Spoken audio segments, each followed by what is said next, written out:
ఈరోజు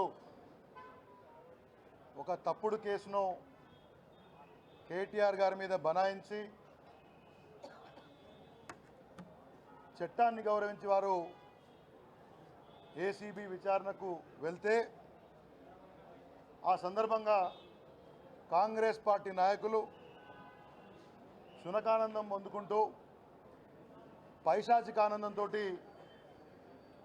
ఇష్టారీతిన పొద్దుటి నుంచి అనేక ప్రెస్ మీట్ల రూపంలో చిల్లర మాటలు మాట్లాడుతూ ఉన్నారు. రేవంత్ రెడ్డిని ప్రసన్నం చేసుకోవడానికి కొంతమంది నాయకులు ఇష్టారీతిన మాట్లాడుతూ ఉన్నారు.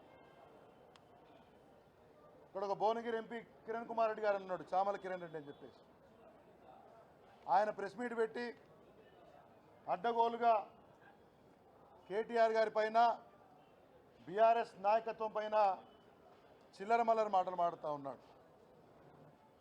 నేను అడుగుతా ఉన్నాను, రేవంత్ రెడ్డి మెప్పు కోసం చామల కిరణ్ రెడ్డి నీవు చిల్లర మల్లర మాటలు మాట్లాడుతున్నావు, ఇది పద్ధతి కాదు అని హెచ్చరిస్తూ ఉన్నాను. కేటీఆర్ లాంటి నాయకుని మీద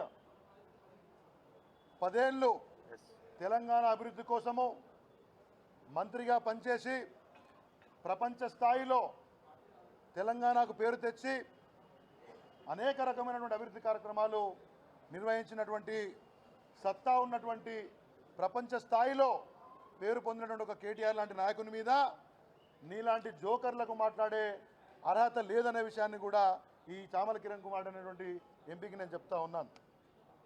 ఇవాళ నీదొక పేమెంట్ సీట్ కేటగిరీ, నువ్వు ఒక మేనేజ్మెంట్ కోటాలో భువనగిరి ఎంపీ అయినావు, ఏదో అడ్డిమారి గుడ్డిదెబ్బలో ఎంపీ అయినపి భువనగిరి ప్రజలు మాట్లాడుకుంటా ఉన్నారు. ఎన్నడైనా రాష్ట్రం కోసం కానీ నీకు ఓట్లేసినటువంటి భువనగిరి ప్రజల కోసం కానీ ఒక్క ప్రెస్ మీట్ పెట్టినటువంటి జోకర్ గానివి నీవు కేటీఆర్ గారి మీద ఇష్టారీతిన మాట్లాడటము సరైనది కాదనే విషయం కూడా నేను చెప్తా ఉన్నాను. నీ స్థాయి, నీ ముఖ్యమంత్రి ఎవరో తెలియనంతగా యాంకర్లు ఉంటే వాళ్ళను తిట్టడం కోసము ఢిల్లీలో ఒక ఎంపీ ప్రెస్ మీట్ పెట్టే స్థాయి నీది. అటువంటి వాడివి ఇవాళ ఇష్టారీతిన మాట్లాడితే తెలంగాణ సమాజం క్షమించదనే విషయాన్ని కూడా నేను మీకు చెప్తా ఉన్నాను. ఆ ఎంపీ అంటాడు కేటీఆర్ గారు ఉద్యమంలో లేవు, ఆయన కేసీఆర్ సైనికుడు కాదు, మరొకటి అని మాడుతూ ఉన్నాడు. ఉద్యమంలో కీలకంగా పనిచేసి తెలంగాణ ఏర్పాటులో కీలకంగా పనిచేసి 10 సంవత్సరాలు మంత్రిగా పనిచేసినటువంటి ఒక నాయకుడిని ఇవాళ మీ ముఖ్యమంత్రి మెప్పు కోసము చిల్లర మాటలు మాట్లాడితే ప్రజలు అసహించుకుంటారనే విషయాన్ని ఈ ఎంపీ కానీ ఇవాళ అడ్డగోలు మాటలు మాట్లాడుతున్నటువంటి కాంగ్రెస్ పార్టీ నాయకులు తెలుసుకోవాలనే విషయాన్ని నేను చెప్పదలుచుకున్నాను. నీలాంటి వాళ్ళు జోకర్లు, చాకర్లు ఇవాళ రేవంత్ రెడ్డి మోచేతి నీళ్ళు తాగేవాళ్ళు ఎంపీలు కావడం అనేది భువనగిరి ప్రజల యొక్క, రాష్ట్ర ప్రజల యొక్క దురదృష్టం అనే విషయాన్ని కూడా తెలియజేస్తూ ఉన్నాను. ఏదన్నా విషయం మాట్లాడేటప్పుడు ప్రజలకు పనికొచ్చే విషయం మాట్లాడాలి.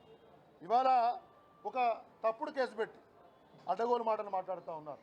7 లక్షల కోట్లు అప్పు చేశారు, దాంట్లో నీ కుటుంబానికి ఎంత కమిషన్ వచ్చిందని చెప్పి నువ్వు కేటీఆర్ని మాట్లాడుతూ ఉన్నావు.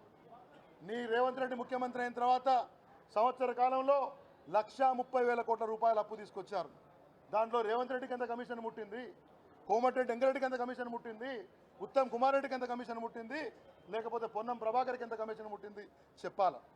రాష్ట్ర ప్రభుత్వము అప్పులు చేస్తే కమిషన్ల కోసం చేస్తే అయితే మరి నీవు తెచ్చిన 1,30,000 కోట్లలో ఎన్ని వేల కోట్ల రూపాయలు అప్పులు తీసుకున్నారో ఇవాళ చామల కిరణ్ రెడ్డి లాంటి చిల్లర ఎంపీలు మాడాలే చెప్పాలనే విషయాన్ని కూడా నేను వారికి అడుగుతూ ఉన్నాను. ఇవాళ ఎవరైనా రాష్ట్రం కోసం ఒక్కనాడైనా ప్రెస్ మీట్ పెట్టంగా ఈ కాంగ్రెస్ ఎంపీలను నేను చూడలే. మీకు ఎట్లాగూ ఢిల్లీలో పనిచేయడం చేత కాదు, ప్రజల కోసం పనిచేయడం చేత కాదు, ఉద్యమం గురించి, ఉద్యమంలో కేటీఆర్ పాత్ర గురించి మాట్లాడుతున్నాడు ఈయన. అసలు నువ్వెక్కడ ఉన్నావు ఉద్యమం జరిగినప్పుడు? ఎక్కడో అమెరికాలో చిప్పలు కడుకుంటూ బతికినారు, మీరు ఇవాళ ఇక్కడికి వచ్చి మాట్లాడుతూ ఉన్నారు. రేవంత్ రెడ్డే చెప్పాడు ఎన్ఆర్ఐ అంటే నాన్ రిలయబుల్ ఇండియన్స్ అని చెప్పి. అట్లాంటి నీలాంటి నాన్ రిలయబుల్ ఇండియన్ మీద రేవంత్ రెడ్డి భాషలో, మా ఉద్దేశం కాదు, నీ మీద కాంగ్రెస్ పార్టీ రిలే అయ్యి, నీ మీద కాంగ్రెస్ పార్టీ ఆధారపడి కేటీఆర్ లాంటి నాయకుని మీద ప్రెస్ మీట్లు పెట్టించి చిల్లర మాటలు మాట్లాడడం అనేది చాలా హాస్యాస్పదం. నీ స్థాయి కాదు. ఇటువంటి చిల్లర మాటలు మాట్లాడితే మీకు భువనగిరిలోనే కాదు మరో చోట బుద్ధి చెప్పడానికి బీఆర్ఎస్ పార్టీ సైనికులు ఉంటారనే విషయాన్ని మర్చిపోద్దని కూడా చెప్తా ఉన్నాం. అవకాశం వచ్చింది కానీ ప్రతి చిల్లరగాడు, ప్రతి వ్యవహారం తెలియనోడు, తెలంగాణ ఉద్యమంలో లేనోడు, రాష్ట్ర పరిపాలన అంటే తెలియనోడు, ఆ కేసు గురించి అవగాహన లేనోడు, క్విట్ ప్రోకో అంటే తెలియని ప్రతి ఎదవ మాట్లాడుతూ ఉన్నాడు. ఓపిక పడుతూ ఉన్నాం. ఎందుకంటే ఇవాళ విచారణ జరుగుతూ ఉంది. చట్టాన్ని గౌరవించే ఒక సిన్సియర్ పౌరునిగా, ఒక నాయకునిగా ఇవాళ కేటీఆర్ గారు విచారణ ఎదుర్కొంటున్నారు. కాబట్టి మేము సంయమనంతో ఉన్నాం. కాబట్టి ఇష్టారీతిన మాట్లాడతామంటే బీఆర్ఎస్ పార్టీ సైనికులు ఊకోరనే విషయాన్ని కూడా కాంగ్రెస్ గమనించాలని చెప్తా ఉన్నాను. నీలాంటి ఆర్టిస్టులు చాలామంది మాడుతున్నారు, మేము చూస్తున్నాం. ఇటువంటి మాటలే మాట్లాడితే ఇప్పటికే ప్రజలు మిమ్మల్ని జోకర్లా చూస్తూ ఉన్నారు. ఇవాళ మేము 10 ఏళ్లలో ఏమీ అభివృద్ధి చేయలేదు, ఇష్టారీతిన అప్పులు తెచ్చారని చెప్తున్నారు. నేను కాంగ్రెస్ పార్టీ నాయకులకు, నీలాంటి చిల్లర ఎంపీలకు సవాల్ చేస్తూ ఉన్నా. గత 10 ఏళ్లలో కేసీఆర్ గారి నాయకత్వంలో జరిగిన అభివృద్ధి మీద, అది విద్యారంగం అయి ఉండొచ్చు, వైద్య రంగం అయి ఉండొచ్చు, విద్యుత్ రంగం అయి ఉండొచ్చు, నీటిపారుదల రంగం అయి ఉండొచ్చు, తాగునీటి రంగం అయి ఉండొచ్చు, చర్చకు సిద్ధమా? నీ సంవత్సర పాలన మీద ప్రజలేమనుకుంటున్నారో ప్రజల్లోకి రావడానికి సిద్ధమా అని చెప్పి కూడా కాంగ్రెస్ పార్టీ నాయకులకు నేను సవాల్ చేస్తూ ఉన్నా. వాస్తవాలు గుర్తెరిగి మాట్లాడండి. మేమేదో హామీలు ఇచ్చినాము, చేయలేదని చెప్తున్నారు. జోకర్ హామీలు ఇచ్చి, అలవుగా హామీలు ఇచ్చి, చిల్లర మాటలను మాట్లాడి ఇవాళ ఏ ఒక్క హామీ అయినా అమలు చేయలేక 6 గ్యారంటీలు 420 హామీలు చెప్పి పవర్లోకి వచ్చి ఏమీ చేయలేక బీఆర్ఎస్ పార్టీ నాయకుల మీద, కేటీఆర్ గారి మీద కేసులు పెట్టి పైశాచికానందం పొందుతూ డైవర్షన్ స్కీమ్లను పెడుతున్నది ఇవాళ కాంగ్రెస్ పార్టీ. కాబట్టి కేటీఆర్ను తిడితే వార్తల్లో ఉంటామని చెప్పి అనుకుంటున్నటువంటి నీలాంటి చిల్లర ఎంపీలకు నేను చెప్పేది, మీ స్థాయి కాదు. ఎక్కువ తక్కువ మాట్లాడితే ఊరుకునేది లేదనే విషయాన్ని కూడా మీడియా ద్వారా మీకు నేను చెప్తా ఉన్నాను. ఇవాళ కేటీఆర్ మతి భ్రమించి మాట్లాడుతున్నాడు. ఒరే నాయనా, నీ నాయకుడు, ఇవాళ ముఖ్యమంత్రికి ఉన్న నాయకుడు పిసిసి అధ్యక్షుడిగా ఉన్నప్పుడు ఆయన 50 కోట్లకు పిసిసి అధ్యక్ష పదవి కొనుక్కొచ్చుకున్నాడని చెప్పేసి ఇవాళ నీ జిల్లా మంత్రికి ఉన్న కోమటిరెడ్డి వెంకటరెడ్డి మాట్లాడాడు.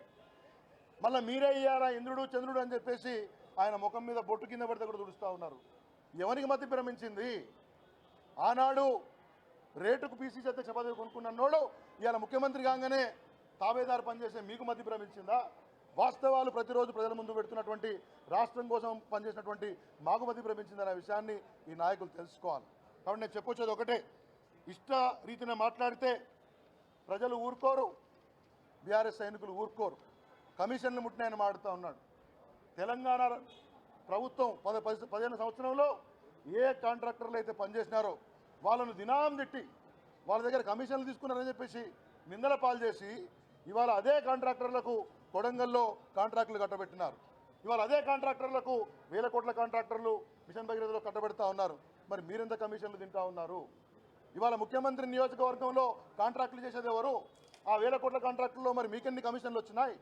కాబట్టి మాట్లాడేటప్పుడు ఒక ప్రజలు ఇచ్చినటువంటి పదవిని గౌరవించి ఒంటి మీద స్ప్రో పెట్టుకొని ఒళ్ళు దగ్గర పెట్టుకొని మాట్లాడితే మంచిది అనే విషయాన్ని కూడా నేను ఈ ఎంపీకి చెప్తా ఉన్నాను. ఒక అబద్ధాన్ని, ఒక కుట్రను ముందుకు తీసుకొచ్చి పదే ఒక అబద్ధాన్ని తప్పు చేశాడని చెప్తే ప్రజలు నమ్ముతారని మీరు అనుకుంటున్నారు. ఫార్ములా ఈరేస్ కేసు అనేది ఒక శుద్ధ అబద్ధం. అది అవినీతి అనేది ఇంకొక పెద్ద అబద్ధం. దాంట్లో క్విట్ ప్రోకో జరిగిందనేది శుద్ధ అబద్ధం. కానీ పొద్దున్నుంచి చూస్తూ ఉన్నాం, విచారణకు మా నాయకుడు అక్కడ ఉన్నారు. కానీ మీ అనుకూల మీడియాలో 30 ప్రశ్నలు వేశారని, 40 ప్రశ్నలు వేశారని, ఇట్లా చెప్పారని మీకెట్లా తెలుస్తుందా నాయన? ఇదేమన్నా మీకేమైనా దుర్బిన్లు ఉన్నాయా? అంటే అడ్డగోలు ప్రచారం చేస్తే ప్రజలు నమ్ముతారు అనే విషయాన్ని మీరు నమ్ముకున్నట్టున్నది. వాస్తవాలు ప్రజల ముందు ఉన్నాయి. ప్రతి బీఆర్ఎస్ పార్టీ సైనికుడు గ్రామ స్థాయి నుంచి రాష్ట్ర స్థాయి వరకు ఈ అంశాన్ని ప్రజల్లోకి తీసుకెళ్తాం, వాస్తవాలు చెప్తాం. మీరెంత అబద్ధం ప్రచారం చేసినా కానీ తెలంగాణ ప్రజలు మీరు చేసేటువంటి ఒక కళ్ళబొల్లి మాటలను, చిల్లర విమర్శలను నమ్మరేనే విషయాన్ని కూడా మరి మీకు చెప్పదలుచుకున్నాను.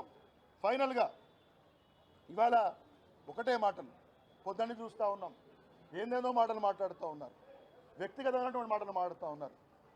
మీరు ఎంత వ్యక్తిగతంగా మాట్లాడినా, ఎంత రెచ్చగొట్టాలని చూసినా కేటీఆర్ గారు మా అందరికీ చెప్పినట్లు ఈ న్యాయ వ్యవస్థ పైన, చట్ట వ్యవస్థ పైన, కోర్టుల పైన మాకు సంపూర్ణమైన విశ్వాసం ఉంది.